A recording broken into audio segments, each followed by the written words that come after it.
Hello guys, good morning to all of you. आज की हमारी टेक्निक है purchase of material. First eight already discussed हैं, जिसने नहीं देखी है वो पीछे वाली वीडियोस में जाकर देख सकते हैं। आज हम परचेज ऑफ मटेरियल से स्टार्ट करते हैं कि कैसे परचेज़ को प्रॉपर रखकर, यानी प्रॉपर परचेजिंग प्रोसीजर को अडॉप्ट करके एक ऑर्गेनाइजेशन जो है मटेरियल को कंट्रोल कर सकती है। उसमें जो अपनी कॉस्ट है, जो इन्वेस्टमेंट है, उसको कम रखकर उसका इफ़ेक्टिव यूटिलाइजेशन कर सकती है। देखो, एक ऑर्गेनाइजेशन के लिए प्रॉपर परचेज करना मटेरियल को बहुत ज़रूरी होता है, क्योंकि प्रॉपर परचेज का मतलब है कि आप राइट टाइम पर राइट टाइप की गुड्स, राइट क्वालिटी की, वो भी मिनिमम कॉस्ट पर अवेलेबल करवाओगे। यानी देखो, अगर आप क्या कर रहे हो, आप प्रॉपरली मटेरियल को परचेज़ कर रहे हो, आप प्रॉपर प्रोसीजर फॉलो कर रहे हो मटेरियल को परचेज़ करते हुए, तो इससे क्या होगा, आपकी जो कॉस्ट होगी वो मटेरियल के ऊपर कम आएगी, आपकी क्वालिटी अच्छी होगी, आप क्या करोगे, सही तरीके का प्रोडक्ट जो है खरीद पाओगे। इसी चीज़ को करने के लिए क्या करती है एक ऑर्गेनाइजेशन, क्योंकि उन्हें अपनी कॉस्ट को कम करना है, प्रॉपर मटेरियल को परचेज़ करना है, वो एक सेपरेट डिपार्टमेंट को अपॉइंट करती है। यानी जो मटेरियल को परचेज़ करने का काम है वो खुद ना करके स्पेशलिस्ट को असाइन करती है। और यही रीज़न होता है कि ऑर्गेनाइजेशन में अलग से परचेज डिपार्टमेंट्स बनाए जाते हैं। परचेज डिपार्टमेंट का एक हेड होता है, जिसे आप परचेज मैनेजर, चीफ बायर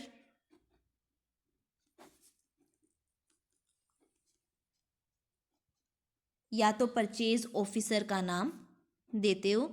ये जो ऑफिसर होता है, ये जो मैनेजर होता है, ये रिस्पॉन्सिबल होता है आपकी ऑर्गेनाइजेशन के लिए सभी परचेजेस करने के लिए। यानी जिसको भी जिस मटेरियल की रिक्वायरमेंट होगी वो जाकर परचेज डिपार्टमेंट को बताएगा, और परचेज डिपार्टमेंट क्या करेगा, वो मटेरियल उसे अवेलेबल करवाएगा। वैसे तो एक ऑर्गेनाइजेशन क्या कर सकती है कि जिसको जो मटेरियल चाहिए वो जाकर ले लो, लेकिन फिर भी एक ऑर्गेनाइजेशन क्या करती है, परचेज डिपार्टमेंट बनाती है। क्यों बनाती है? ताकि जो बाकी डिपार्टमेंट है वो अपने काम पर फोकस कर सकें। यानी उन्हें क्या है, मटेरियल को ढूंढने के लिए कि कौन कहाँ से मटेरियल लेना है, कहाँ से अच्छी क्वालिटी का मिल रहा है, उनका टाइम इस चीज़ में वेस्ट नहीं होना चाहिए। दूसरा, अब हर कोई जो है इस काम में स्पेशलिस्ट नहीं होगा। अब कोई भी जाकर खड़ा हो जाएगा मार्केट में तो हो सकता है महंगा सामान ले आए या फिर अच्छी क्वालिटी का ना लाए। इससे अच्छा आप क्या करो, एक स्पेशलिस्ट को इस काम के लिए रखो, जो क्या करेगा, इससे रिलेटेड, परचेज से रिलेटेड सारे काम करेगा। अब आपने क्या किया है, अलग से परचेज डिपार्टमेंट बनाया है, इसके आपको बहुत सारे बेनिफिट मिलेंगे। कैसे कैसे? एक तो क्या है कि अगर एक ही डिपार्टमेंट ऑलवेज परचेज कर रहा है तो उसके क्या होंगे, सप्लायर के साथ, यानी जिससे परचेज कर रहा है उसके साथ अच्छे खासे रिलेशन होंगे, क्योंकि वो हर सप्लायर को जानता होगा, उसका डेली का काम होगा उनके साथ मिलने का। दूसरा, आपका जो मटेरियल है वो आपको सस्ता मिलेगा, कॉस्ट इफेक्टिव मिलेगा। क्यों? क्योंकि देखो, एक तो आप सप्लायर को जानते हो। दूसरा, अगर मान लो आपको ऑयल चाहिए, डिपार्टमेंट ए को भी चाहिए, बी को भी चाहिए, सी को भी चाहिए, चार तीनों अलग अलग खरीदने जाएंगे तो थोड़ी थोड़ी क्वांटिटी। इकट्ठा परचेज डिपार्टमेंट खरीदेगा तो बल्क क्वांटिटी में खरीदेगा, और बल्क क्वांटिटी में खरीदने से क्या मिलेंगे, क्वांटिटी डिस्काउंट मिलेंगे, यानी ऑर्गेनाइजेशन को वो चीज़ इकोनॉमिकल प्राइस पर अवेलेबल होगी। इसके साथ जो मटेरियल में इन्वेस्टमेंट है वो मिनिमम होगी। यानी कोई सामान ऐसा हो सकता है जो थोड़ा सा आपके यूज़ का है, यानी आपको कोई मान लो स्पेयर पार्ट खरीदा है, आपको भी चाहिए, दूसरे डिपार्टमेंट को भी चाहिए, तो एक ही से काम चल सकता है। लेकिन अगर हर डिपार्टमेंट अपना अलग अलग से खरीद रहा है तो आपकी कॉस्ट ज़्यादा होगी, जबकि परचेज डिपार्टमेंट को पता है कि दोनों डिपार्टमेंट को चाहिए, तो वो उस अकॉर्डिंग खरीदेगा, तो आपकी जो इन्वेस्टमेंट है वो क्या होगी, आपकी रिजनेबल होगी मटेरियल में। देन नेक्स्ट, जो आपकी जो मटेरियल है वो आपको क्या रहेगा, आपका कॉन्टीन्यूसली अवेलेबल रहेगा। यानी आपको क्या है, जिस टाइम आपको ज़रूरत पड़ने वाली है उससे थोड़े टाइम पहले आप परचेज डिपार्टमेंट को बता दो, परचेज करने का काम उनका है, आपको उन झंझटों से भी बचे रहोगे और आपको स्मूथली सप्लाई मिलती रहेगी। एंड लास्टली आपका क्या होगा, मटेरियल वेस्ट कम से कम होगा, यानी एक डिपार्टमेंट ने कोई सामान मंगवाया था, उसके पास यूज़ नहीं हो रहा, दूसरे डिपार्टमेंट को चाहिए, वो यूज़ कर लेगा। यानी परचेज डिपार्टमेंट के पास सारा रिकॉर्ड है कि किसके पास क्या सामान है, क्या उसको चाहिए। तो इससे क्या होगा, आपका ओवरऑल ऑर्गेनाइजेशन का बेनिफिट ही होता है। एक ऑर्गेनाइजेशन जो ये मेथड यूज़ करती है कि परचेज डिपार्टमेंट को ही सारा परचेजिंग करनी है, इसे बोला जाता है सेंट्रलाइज्ड परचेजिंग। यानी एक ही सेंटर है, एक ही पॉइंट है, एक ही जगह है जहाँ से सारी परचेजिंग अरेंज की जाएंगी। परचेज करने के दो तरीके होते हैं, एक सेंट्रलाइज परचेजिंग और एक डिसेंट्रलाइज परचेजिंग। डिसेंट्रलाइज परचेजिंग में जो सारा मटेरियल है वो उसका कोई प्रॉपर सेंटर नहीं होता, जिसको जो रिक्वायरमेंट है सभी जो है अपने अकॉर्डिंग खरीदते हैं। मेनली स्मॉल ऑर्गेनाइजेशन उस मेथड को यूज़ करती है, जिनको क्या है कुछ मटेरियल की ज़रूरत पड़ती है और उनके क्या है अलग अलग डिपार्टमेंट जो है बहुत दूर दूर हैं कि एक ही जगह पे मटेरियल अगर ख़रीदा गया तो उनको पहुंचाने में उनका बहुत ज़्यादा कॉस्ट और टाइम वेस्ट हो जाएगा। जो बड़ी बड़ी ऑर्गेनाइजेशंस होती हैं वो मेनली यूज़ करती हैं सेंट्रलाइज परचेजिंग को। स्मॉल ऑर्गेनाइजेशन का डिसेंट्रलाइज यूज़ करने का एक और रीज़न है कि अलग से डिपार्टमेंट बनाना उनके लिए पॉसिबल नहीं होता, अलग से किसी स्पेशलिस्ट को अरेंज करना, जबकि जो बड़ी बड़ी ऑर्गेनाइजेशन है वो इसको ईजिली कर सकती हैं। तो वो ऑलवेज सेंट्रलाइज परचेजिंग सिस्टम को फोकस करती हैं। सेंट्रलाइज परचेजिंग सिस्टम, दोबारा बोल रही हूँ, का मतलब है कि एक डिपार्टमेंट होगा जो सारी परचेज के लिए रिस्पॉन्सिबल होगा। जितनी भी परचेज ऑर्गेनाइजेशन में की जाएंगी सारी की सारी वो करेगा। सेंट्रलाइज परचेजिंग होने से जो डुप्लीकेशन ऑफ एफर्ट है वो रिड्यूस हो जाएंगे, यानी सेम चीज़ के लिए क्या है दो लोग मेहनत नहीं करेंगे। अब मान लो कि क्या चाहिए, अगर हम ऑयल की ही बात कर रहे हैं, ए डिपार्टमेंट को भी चाहिए, बी को भी चाहिए। अगर वो डिसेंट्रलाइज में लेते तो वो क्या करते, ए अलग सप्लायर से रिक्वेजिशन मंगाता कि वो कितने कितने में देने के लिए तैयार है, बी अलग से मंगवाता, फिर ए अपना सप्लायर सिलेक्ट करता, बी अलग करता, फिर क्वांटिटी डिस्काउंट भी नहीं मिलते। तो वो डुप्लीकेशन ऑफ एफर्ट भी जो है आपकी सेंट्रलाइज परचेजिंग की वजह से रिड्यूस होते हैं। जो आपका ये परचेज डिपार्टमेंट होगा वो क्या क्या काम करेगा, वो फंक्शंस परफॉर्म करेगा, वो डिसाइड करेगा कि क्या परचेज करना है, what to purchase, when to purchase, कब करना है, कितना करना है, हाउ मच, कहाँ से करना है, फ्रॉम वेयर, एंड किस प्राइस पर करना है, एट व्हाट प्राइस। ये सारे डिसीजन लेगा आपका परचेज डिपार्टमेंट। इसका काम होगा कि वो क्या करे, रिक्वेजिशन लोगों से ले, सप्लायर को सिलेक्ट करे, परचेज ऑर्डर प्लेस करे, उनको रिसीव करे, उनकी बिल वगैरह पे करे। ये सारे फंक्शंस जो हैं, इसके बहुत सारे प्रोसेस के 5-6 स्टेप हैं, इनको हम डिस्कस करते हैं। बट उससे पहले एक बार सेंट्रलाइज परचेजिंग सिस्टम, क्योंकि हम कह रहे हैं कि मोस्टली बड़ी ऑर्गेनाइजेशन फॉलो करती है, तो इसके एडवांटेजेस और डिसएडवांटेज डिस्कस कर लेते हैं। उसके बाद हम परचेज डिपार्टमेंट की प्रोसेस पे मूव करेंगे, यानी जो 5-6 स्टेप हैं उनको डिस्कस करेंगे। पहले बात कर लेते हैं एडवांटेजेस की, कि अगर एक ऑर्गेनाइजेशन जो है सेंट्रलाइज परचेजिंग सिस्टम को फॉलो कर रही है तो उसको क्या क्या फ़ायदे मिलते हैं। देखो, कुछ तो अभी हमने बात की। एक तो डुप्लीकेशन ऑफ एफर्ट जो है वो आपका नहीं होगा, आपको डबल डबल एफर्ट सेम काम के लिए नहीं करने पड़ेंगे, डुप्लीकेशन ऑफ एफर्ट अवॉइड होंगे आपके। दूसरा, एक ही डिपार्टमेंट सारा काम कर रहा है तो इससे क्या होगा, टाइम सेव होगा आपका, डुप्लीकेशन भी रिड्यूस हो रही है तो उससे भी टाइम रिड्यूस होता है। थर्डली, जो अब पॉलिसीज़ होंगी परचेजिंग की वो सेम फॉलो होंगी, यानी आपको क्या होगा, जो आप ऑर्गेनाइजेशन में गाइडलाइंस लेके चल रहे हो, परचेज डिपार्टमेंट क्या है एक ही है, तो वो क्या करेगा, उन गाइडलाइंस को फॉलो करता चलेगा। बाकी सबसे अलग अलग से पूरा करवाना गाइडलाइंस को मुश्किल हो जाएगा। सप्लायर के साथ आपके जो रिलेशन हैं वो अच्छे बनेंगे। परचेज पर कंट्रोल करना पॉसिबल होगा। कॉस्ट आपको कम मिलेगी। आपके क्या होंगे, क्वांटिटी डिस्काउंट मिल पाएंगे, ट्रेड डिस्काउंट आपको मिल पाएंगे। इसके साथ साथ जो आपने परचेज डिपार्टमेंट अलग से बनाया है तो उसका परचेज मैनेजर क्या है, इस चीज़ में स्पेशलिस्ट है, तो उसकी स्पेशलाइज नॉलेज और स्किल का बेनिफिट भी ऑर्गेनाइजेशन को मिलेगा। फिर बात आती है कि डिसएडवांटेजेस क्या होंगी, कि ये तो एडवांटेजेस हो गई, अब इस सिस्टम की कुछ डिसएडवांटेज भी हैं। ऐसा कोई चीज़ नहीं है जिसके फ़ायदे नुकसान दोनों ना हो, तो फ़ायदे बहुत हैं बट नुकसान भी हैं इसके।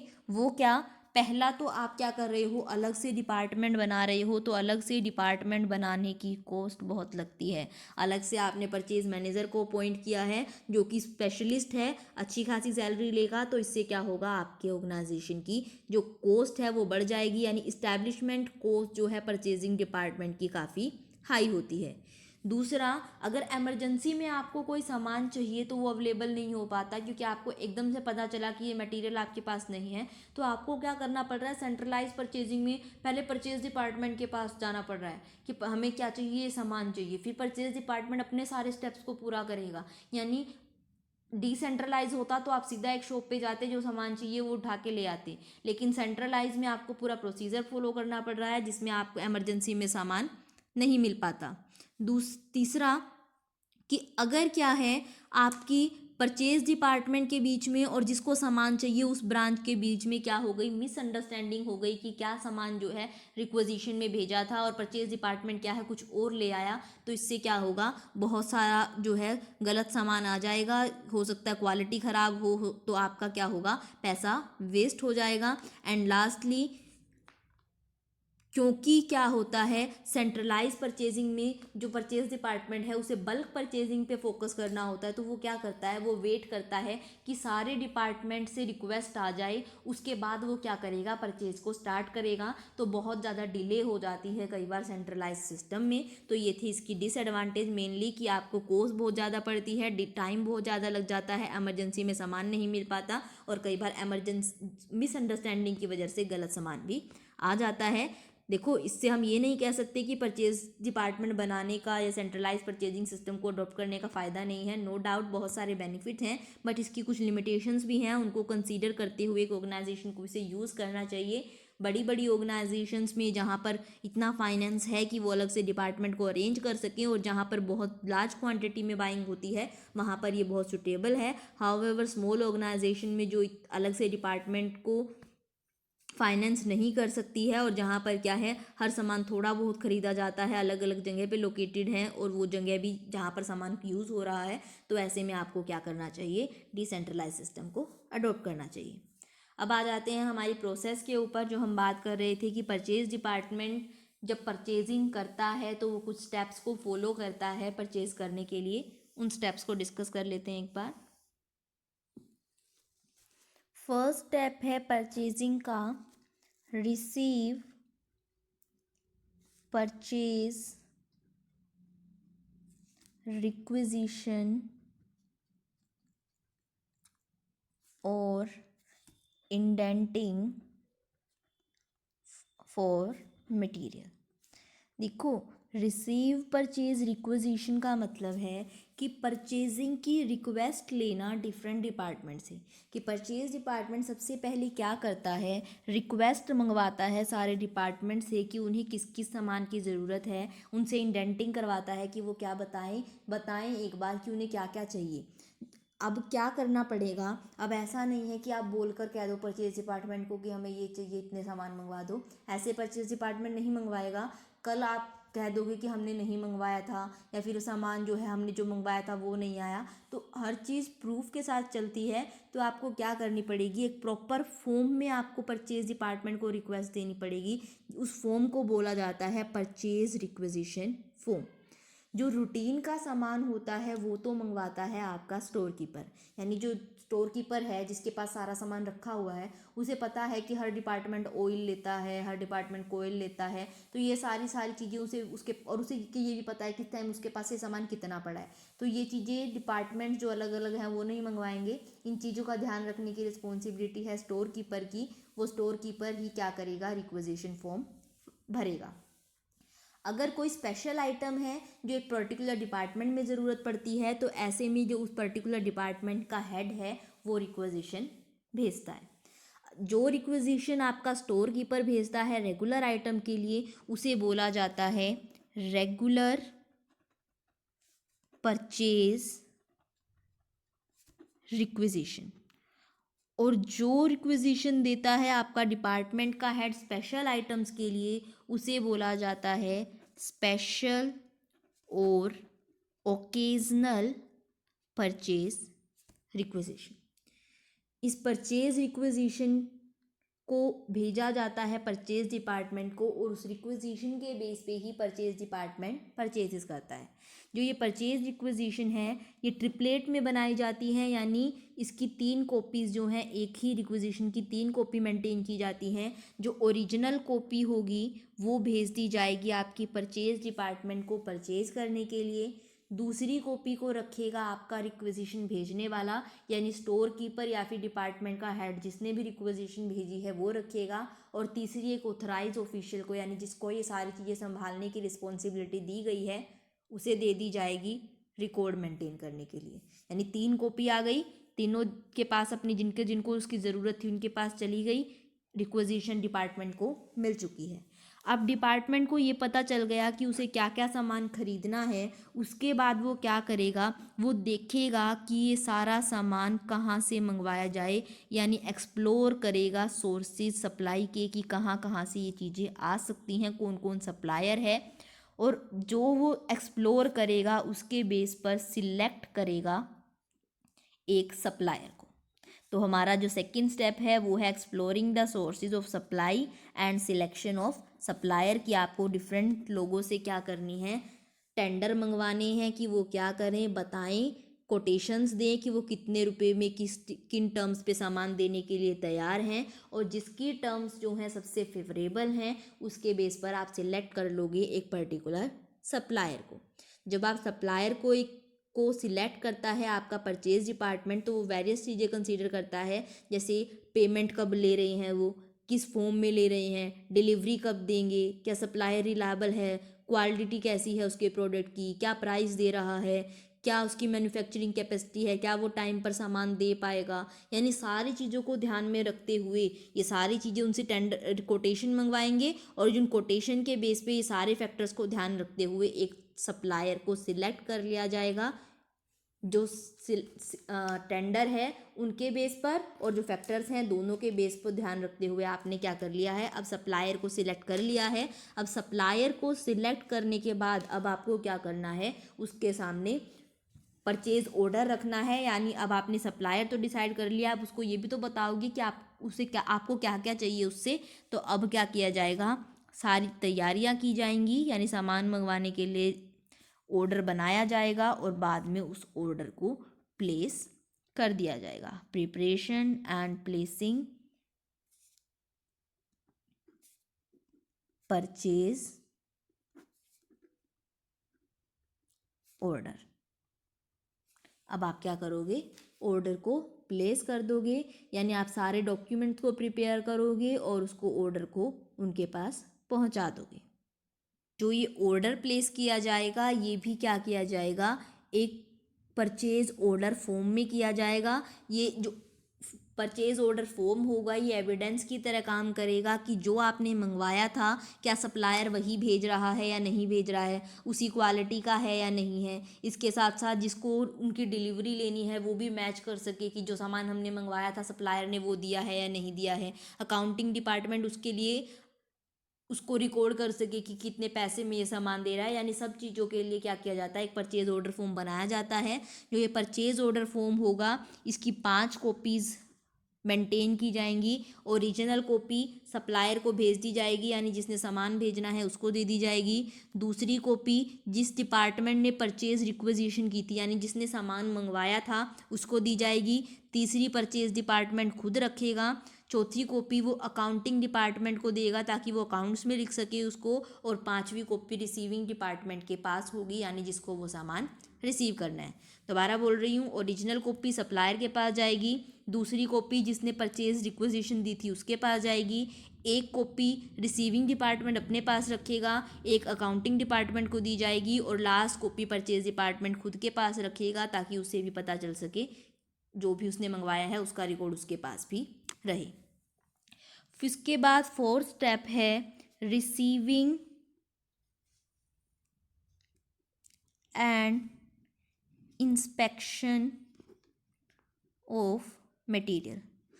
देखो जो छोटी ऑर्गेनाइजेशन है वहाँ पर तो स्टोर कीपर ही ये काम कर लेता है कि जो सामान मंगवाया था जैसे ही वो आएगा उनको इंस्पेक्ट करेगा, चेक करेगा कि जो मंगवाया था वो वही है या नहीं है, राइट क्वालिटी का है या नहीं है। और वो क्या कर लेता है, उन्हें रिसीव कर लेता है। बट बड़ी बड़ी ऑर्गेनाइजेशन कई बार अलग से रिसीविंग डिपार्टमेंट भी बनाती हैं, जो क्या करेगी, सारा काम करेगी। वो देखेगी कि परचेज़ ऑर्डर जो रखा गया था उसी के अकॉर्डिंग आया है या नहीं आया है, उसको अनलोडिंग करवाएगी, उसकी अनपैकिंग करेगी, गुड्स को चेक करेगी, सारा इंस्पेक्ट करने के बाद क्या करेगी, उनकी डिलीवरी को एक्सेप्ट करेगी। और वो क्या करती है, इसके लिए एक मटेरियल इंस्पेक्शन नोट भी बनाती हैं, जिसमें वो लिखती हैं कि कितना क्वांटिटी जो है आई है, क्या उसकी क्वालिटी है, क्या जो इंस्पेक्शन करने के बाद हमने उसे एक्सेप्ट किया है या नहीं किया है, यानी सारी डिटेल्स उस पर्टिकुलर फॉर्म में लिख दी जाती हैं। जो गुड्स रिसीव हुई हैं उनके रिगार्डिंग एक स्टोर और गुड्स रिसीव नोट बनाया जाता है। तो जो ये नोट होता है इसकी भी 5 कॉपी होती हैं। एक कॉपी तो क्या होगा, जिसने रिसीव किया है सामान वही रख लेगा, दूसरी बाकी चारों कॉपियों को वो क्या कर देगा, स्टोर कीपर के पास भेज देगा।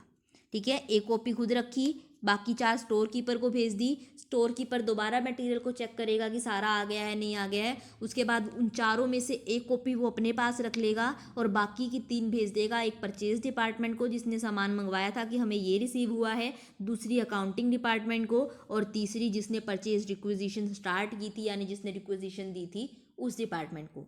5 कॉपी एक रिसीविंग डिपार्टमेंट खुद रखेगा, बाकी 4 स्टोर कीपर को देगा, स्टोर कीपर एक खुद के पास रखेगा और बाकी 3 परचेज डिपार्टमेंट, रिक्विजिशन डिपार्टमेंट और अकाउंट डिपार्टमेंट को भेज देगा।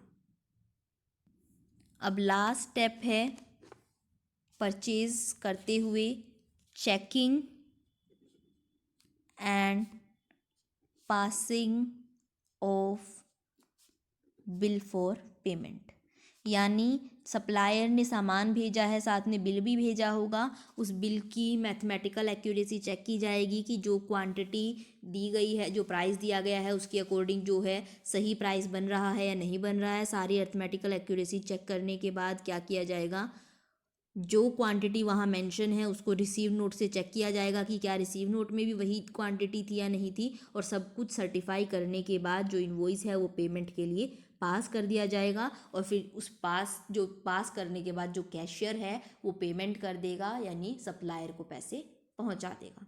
तो क्या हो गया, पहले परचेज डिपार्टमेंट के पास रिक्वेजिशन आएगी, फिर वो जितने भी सप्लायर हैं उनको एक्सप्लोर करते हुए एक सप्लायर को सिलेक्ट करेगा, फिर सारी प्रिपरेशन करके ऑर्डर को प्लेस किया जाएगा, फिर उनको इंस्पेक्ट करके उनको रिसीव किया जाएगा एंड लास्टली उनकी पेमेंट कर दी जाएगी। तो ये था हमारा प्रॉपर परचेज प्रोसीजर, यानी जहाँ कैसे आप क्या कर सकते हो, प्रॉपर परचेज करके राइट क्वालिटी का राइट टाइम पर राइट मटेरियल जो है अवेलेबल करवा सकते हो और अपनी जो ऑर्गेनाइजेशन है उसकी कॉस्ट को ओवरऑल रिड्यूस कर सकते हो। जो नेक्स्ट टेक्निक है आपकी वो है proper store procedure and proper issue material procedure, वो हम नेक्स्ट वीडियो में डिस्कस करेंगे। Thank you. चैनल को सब्सक्राइब करना मत भूलिएगा।